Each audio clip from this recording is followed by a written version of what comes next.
નમસ્કાર, આપ જોઈ રહ્યા છો નેશન પ્લસ ન્યૂઝ. હું છું આપની સાથે હિતલ પંડ્યા. વડોદરા જિલ્લાના ડભોઈમાં અતિ ભારે વરસાદની પરિસ્થિતિને ધ્યાને રાખીને વહીવટી તંત્ર પૂરેપૂરું એક્શન મોડમાં આવી રહ્યું છે. વરસાદી આફત સામે રાહત અને બચાવ કામગીરી સુચારુ રૂપે પાર પાડી શકાય તે માટે પ્રાંત કચેરી દ્વારા સમગ્ર આયોજન ઘડી કાઢવામાં આવ્યું છે. ભારતીય મોસમ વિજ્ઞાન વિભાગની આગાહી મુજબ આજે ને આવતીકાલે 2 દિવસ સમગ્ર મધ્ય ગુજરાતમાં અને એમાં આપણું વડોદરા જિલ્લાનો પણ સમાવેશ થતો હોય રેડ એલર્ટની આગાહી છે. અને એના ભાગરૂપે વહીવટી તંત્રએ પૂરતું આયોજન કર્યું છે, પૂરતી વ્યવસ્થાઓ કરી છે. સૌ અધિકારીશ્રીઓને તાકીદ કરવામાં આવી છે અને તમામ અધિકારીઓ અત્યારે હેડક્વાર્ટરમાં હાજર છે. આ તબક્કે હું ડભોઈ તાલુકાની સમગ્ર જનતાને, નાગરિકોને અનુરોધ કરું છું. અમારું ડેપ્યુટી કલેક્ટર કચેરીએ પણ કંટ્રોલ રૂમ કાર્યરત છે. સાથે સાથે નગરપાલિકા વિસ્તારનો નગરપાલિકાનો ચીફ ઓફિસરશ્રીની કચેરીએ પણ કંટ્રોલ રૂમ કાર્યરત છે. જેથી નીચાણવાળા વિસ્તારો છે અથવા જ્યાં પાણી ભરાવાની સમસ્યા થઈ શકે છે એવી જગ્યાના રહીશોને હું ખાસ વિનંતી કરું છું વહીવટી તંત્રને સહકાર આપે અને જે આશ્રય સ્થાનો નગરપાલિકાએ 9 જેટલા આશ્રય સ્થાનો નક્કી કર્યા છે ત્યાં એ લોકો શિફ્ટ થવા માટે અમને સહયોગ આપે. સાથે સાથે સમગ્ર ડભોઈ તાલુકાની વાત કરું તો ઢાઢર નદી અને દેવ ડેમના કારણે જે પાણી આપણને લાગે છે ડભોઈ તાલુકાને, તો એ 12 થી 14 ગામો એવા છે કે જે ભયજનક રીતે ત્યાં પાણી ભરાતું હોય છે.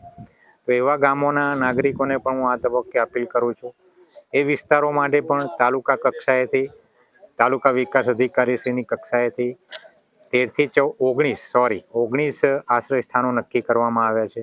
ત્યાં ભોજન, પાણીની, ઇવન દવાની પણ વ્યવસ્થા કરવામાં આવી છે.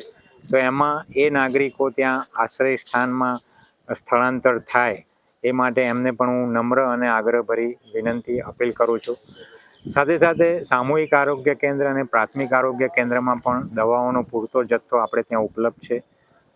તમામ તબીબો ફરજ પર હાજર છે, કાર્યરત છે. એટલે હાલના માહોલમાં વરસાદ છે નહીં. સવારે લગભગ 1.25 ઇંચ જેવો વરસાદ થયો હતો 6 થી 8માં, પણ એના કારણે કોઈ સ્થળાંતર કરવું પડે એવું સમગ્ર તાલુકામાં અથવા તો નગરપાલિકા વિસ્તારમાં બનવા પામ્યું નથી. પણ જે રીતે આગાહી છે એ રીતે આજ સાંજથી પરિસ્થિતિ કદાચ થોડી વિકટ બની શકે એમ છે. અને એટલે આપણે આશ્રય સ્થાનોએ બધું આઈડેન્ટિફાઈ કર્યું છે. ફૂડ પેકેટ્સની વ્યવસ્થા છે, ભોજન પાણીની વ્યવસ્થા છે, દવાઓની પણ વ્યવસ્થા કરી છે. આ તબક્કે હું જનતાને એ પણ અપીલ કરું છું કે જ્યાં પાણી ભરાવાના સ્થળો છે અથવા નદી કાંઠાના વિસ્તારો, ઢાઢર નદી છે દાખલા તરીકે, તો ત્યાં જવાનું પણ ટાળે.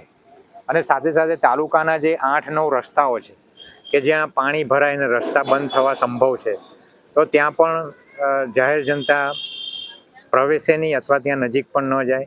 અમે પોલીસ વિભાગ સાથે સંકલન કર્યું છે અને પોલીસ વિભાગના કર્મચારીઓ ત્યાં હાજર રહેશે.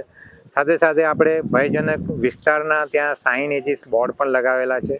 એટલે નાગરિકો ત્યાં જવાનું ટાળે અને એવા પાણીના પ્રવાહવાળા વિસ્તારમાં જવાનું બિલકુલ ટાળે, જેથી કરીને કોઈ અનિચ્છનીય બનાવ ના બને. સમગ્ર વહીવટી તંત્ર કટિબદ્ધ છે, આવી કોઈ હોનારત બને નહીં એ માટે આપણે ત્યાં જે સાધનો, ટ્રેક્ટર, JCB તમામ વ્યવસ્થા આપણી પાસે ઉપલબ્ધ છે. અને પોલીસ વિભાગ સાથે અથવા તો ત્યાં ઝાડ પડી જાય અને ટ્રાફિક રોકાય તો એ ફોરેસ્ટ વિભાગ સાથે પણ અમે સંકલન કરી લીધું છે. તબીબો પણ બધા હાજર છે. ટૂંકમાં આપણે પૂરેપૂરી તૈયારી કરી છે કે કોઈ જાનહાનિ થાય નહીં અને નાગરિકો સમયસર, ખાસ તો સમયસર શિફ્ટિંગ થાય અને આશ્રય સ્થાનો જે નક્કી કર્યા છે ત્યાં એ લોકો સહારો મેળવે એવી ખાસ આ તબક્કે હું આગ્રહભરી વિનંતી કરું છું, અપીલ કરું છું. અને ખાસ તો નદી કાંઠાના વિસ્તારોએ જવાનું ટાળે. અને સાથે સાથે જ્યાં જર્જરિત મકાનો છે એવા નાગરિકોને પણ હું અપીલ કરું છું કે એ સ્થળે છોડી દે અને એમના નજીકના સગાવાલા હોય એમના ત્યાં જાય. અને ત્યાં ન જવું હોય તો આપણા જે નક્કી કરેલા આશ્રય સ્થાનો છે એ ત્યાં એમનો આશ્રય મેળવે. 2 દિવસની આગાહી છે અતિ ભારે વરસાદની, પછી ચોક્કસપણે પરિસ્થિતિ સામાન્ય થાય તો એમના ઘરે જઈ શકે. Bureau report, nation plus news, Dabhoi. સમાચારોના સતત અપડેટ મેળવવા માટે અમારી નેશન પ્લસ ન્યૂઝની YouTube ચેનલને સબસ્ક્રાઇબ કરો, બેલ આઇકન દબાવો અને જોડાયેલા રહો Facebook, Instagram અને Twitter પર.